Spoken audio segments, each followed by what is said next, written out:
Controversy over a Lego set, the next Star Wars movie has a writer, and Wave 2 of the High Republic hits shelves.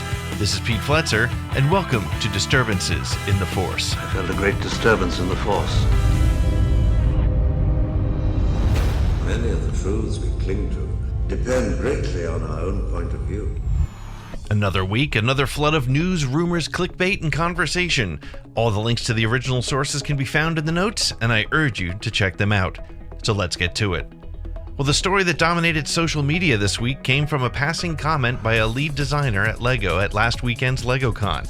A new set was announced at the event called Boba Fett's Starship, and when asked by JediNews.com why the vehicle's name Slave 1 was not on the box, design director Jens Kronvold Fredrickson said, quote, "It's probably not something that's been announced publicly yet, but it's just something Disney doesn't want us to use anymore." The ship's name has never been spoken in the films and has only been cited in the Clone Wars animated series twice.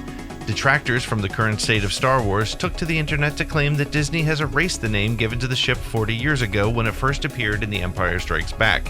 While there's been no further comment from LEGO, Disney, or Lucasfilm, the name Slave 1 still appears on StarWars.com, and it is not an uncommon practice for LEGO sets to be named after the characters associated with them rather than the ship's monikers.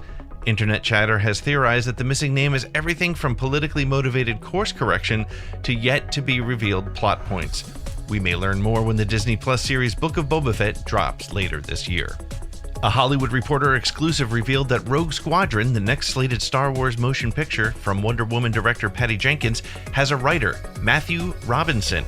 Robinson co-wrote and directed the 2009 Ricky Gervais film, The Invention of Lying, and wrote the screenplay for Dora and the Lost City of Gold and the upcoming retelling of Little Shop of Horrors. There are no additional details available yet on Rogue Squadron other than its scheduled release in December of 2023. Fan favorite video game Star Wars The Old Republic announced an expansion in celebration of its 10th year called Legacy of the Sith to be released during this year's holiday season.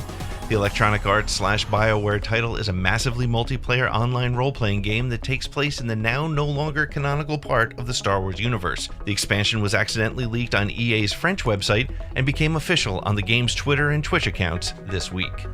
In book news, the second wave of the High Republic series is now available. Cavan Scott's The Rising Storm and Daniel Jose Older's Race to Crash Point Tower continues the story started earlier this year that tell the tales of the Jedi in the state of the galaxy 200 to 300 years before the events of Star Wars A New Hope. Later this month, Justina Ireland's Out of the Shadows will be released, and Christina Ariel will host a High Republic panel at next month's San Diego Comic-Con at home. Clone Wars Season 7, which closed out the animated series with ties directly to 2005's Revenge of the Sith and the introduction of the Bad Batch, was the recipient of 3 Emmy Award nominations this week. The show has been recognized for outstanding writing, music direction, and mixing and sound editing. The awards will be announced on July 17th. Spoiler alert! Spoiler alert! This week's Bad Batch is episode number 10 of the 16-chapter season, and it's called Common Ground. The episode opens on Raxus, a planet seen in Clone Wars and one-time center of the Separatist movement. Raxus leader Senator Avi Singh has been forced to speak to his people about following the rules of the newly arrived Imperial occupation, but can't bring himself to do it. He's arrested by stormtroopers, and his droid GS-8 calls for help. Help, of course, comes in the form of a job for the Bad Batch. Sid receives the call and sends the batch on their way. Having fought Separatists as clones for the Republic, Hunter decides to leave Omega behind to keep her out of harm's way. Omega is not happy about it, but is taught that being part of a team means following orders.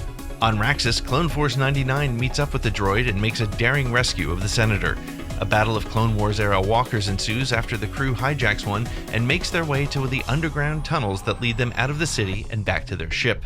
The Senator realizes that while he is committed to his people, living to fight another day and leaving with the Bad Batch is more important than suffering the fate of his constituents, for now. When the Bad Batch return to Sid on Ord Mantell, they find that Omega has proven her prowess in the strategy game Dejarik. You've seen that game when Chewie and R2 were playing it in A New Hope aboard the Falcon. Sid has taken advantage of the young clone's strategic genius, and through gambling on the games, has earned enough on Omega's wins to pay off the Bad Batch's debt to her. Well, that wraps it up for this week's Disturbances in the Force. Make sure to check out the Around the Galaxy podcast for weekly one-on-one interviews with the people behind the fandom. This Tuesday, we speak to Tom Spina, the founder and lead designer at Regal Robot. Please subscribe for regular updates. Follow us on all your social media channels at ATGcast and visit our website, atgcast.com, to keep up with us, find our merch, and get information about supporting the show as an Around the Galaxy patron. Thanks for listening, and may the Force be with you.